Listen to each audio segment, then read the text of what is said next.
Guys कई बार ऐसा होता है कि रास्ते में हमें कोई अजीब सा इंसान दिखता है जिसका अपीयरेंस बहुत ही डरावना होता है। बट क्या हो अगर वैसे ही दिखने वाले इंसान के साथ हमारा दोबारा से सामना हो जो कि शायद इंसान ही ना हो। वेल आज की डरावनी स्टोरी कुछ ऐसी ही है, बट उससे पहले हेलो गाइस, मेरा नाम है Avinash Kumar and welcome to Seekho official show horror stories.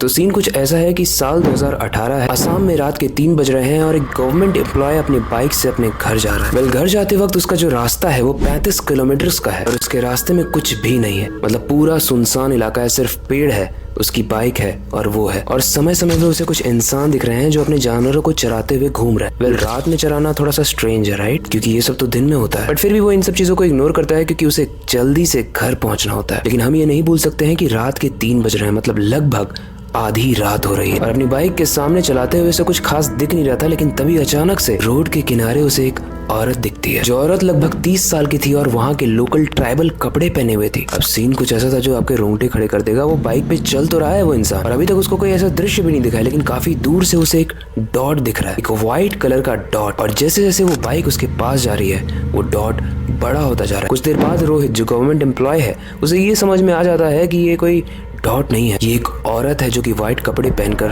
खड़ी है। बट सबसे स्ट्रेंज और गूज बम्प वाली बात यह है कि जैसे जैसे उसकी बाइक उस औरत के पास जा रही है वो औरत बड़ी तो होती जा रही है, लेकिन जैसे ही रोहित उस औरत को क्रॉस करता है वो औरत भी रोहित को पीछे मुड़कर देखती है। लेकिन दिमाग हिला देने वाली बात यह है कि उसका सिर्फ सर मुड़ता है, उसकी बॉडी वैसी की वैसी ही रहती है। ये देखते ही रोहित काफी घबरा जाता है और वापस से अपने रियर मिरर में देखता है कि कहीं वो औरत अभी भी तो नहीं खड़ी है या उसके पीछे तो नहीं आ रही है। लेकिन रोहित को कोई भी औरत भागती हुई नजर नहीं आती और उसे शायद लगता है कि ये उसका एक भ्रम था, ये आंखों का धोखा था उसके। लेकिन यहाँ पर रोहित वो बेवकूफी करता है जो हर हॉरर स्टोरी का हीरो करता है, यानी उसने बाइक को रोक दी ये सोच के कि शायद किसी औरत को उसकी हेल्प की जरूरत है और शायद वो मेंटली इल है, तभी वो इस तरीके से मुड़ रही थी।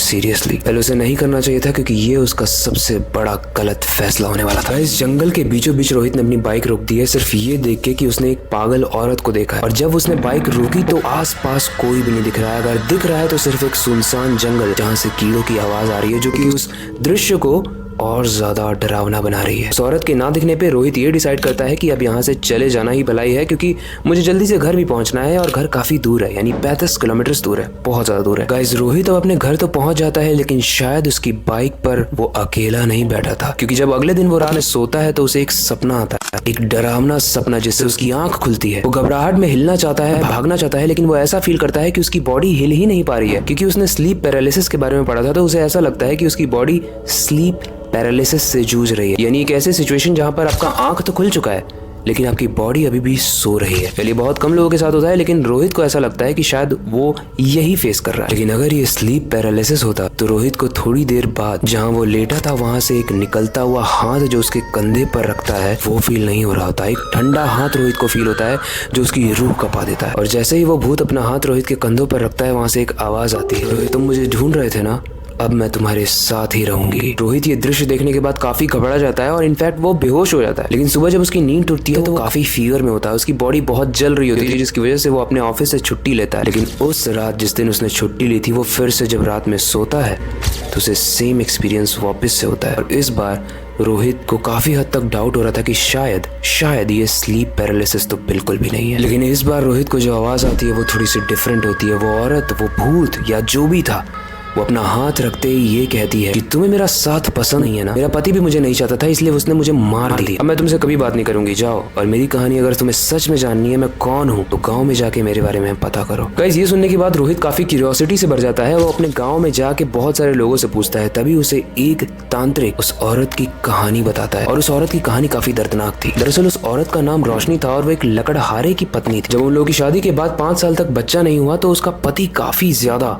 दुखी but at the same time गुस्सा भी हो गया। उसके पति काम से आने के बाद बहुत दारू पीता था और गुस्से में आकर वो अपनी पत्नी को बहुत मारता था कि तुम मुझे बच्चा नहीं दे पा रही। और एक दिन ये गुस्सा इतना ज्यादा बढ़ गया कि उस पति ने अपनी पत्नी का गला रस्सी से बांधकर घोंट डाला और उसे मार डाला। उस औरत के मरने को गाँव वाले ने तो सुसाइड कहा, लेकिन हम सब जानते हैं कि रियल स्टोरी क्या थी। उसके पति ने उसको मारा था और शायद इसी वजह से उस औरत की आत्मा आज भी गांव में भटक रही थी और लोगों को तंग कर रही थी। तांत्रिक ने उस लड़की की स्टोरी बताने के बाद ये भी बताया कि वो लड़की जब भी किसी को दिखती है तो वो मंजर बहुत खौफनाक होता है, क्योंकि उसमें से बहुत ही सड़ी सी स्मेल आती है। उसके पैर उल्टे होते हैं और उसका शरीर पूरा का पूरा नीला होता है, जिसे देखते ही कोई भी बहुत ज्यादा घबरा जाए। तो तांत्रिक ये भी कहता है कि मैं तो ये जान के शौक हूँ कि उस लड़की ने तुम्हें मारा नहीं, क्योंकि अभी तक उस लड़की ने 7 लोगों की जान ले चुकी थी, जिसमें से 7 के 7 मर्द थे, और वो गला घोटकर मार देती है, बट पता नहीं तुम्हें क्यों नहीं मारा। वैसे हम ये सब जानते हैं कि हर स्टोरी में गोस्ट यानी जो भूत होता है वो एक कैरेक्टर को चुनता है जिससे वो अपनी स्टोरी बताता है, और इस स्टोरी में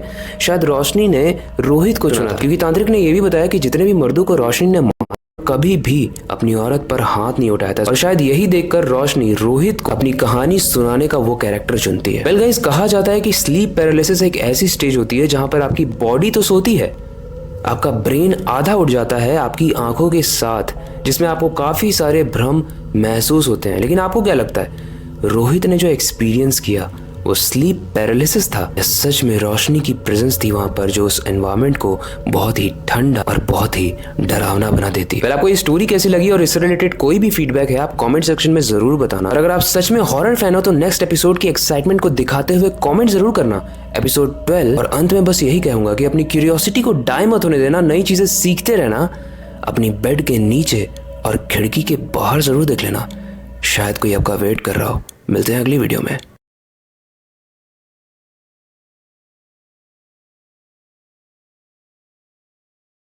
क्या आपको लगता है मौत के बाद कुछ नहीं होता? मतलब ये जो रूह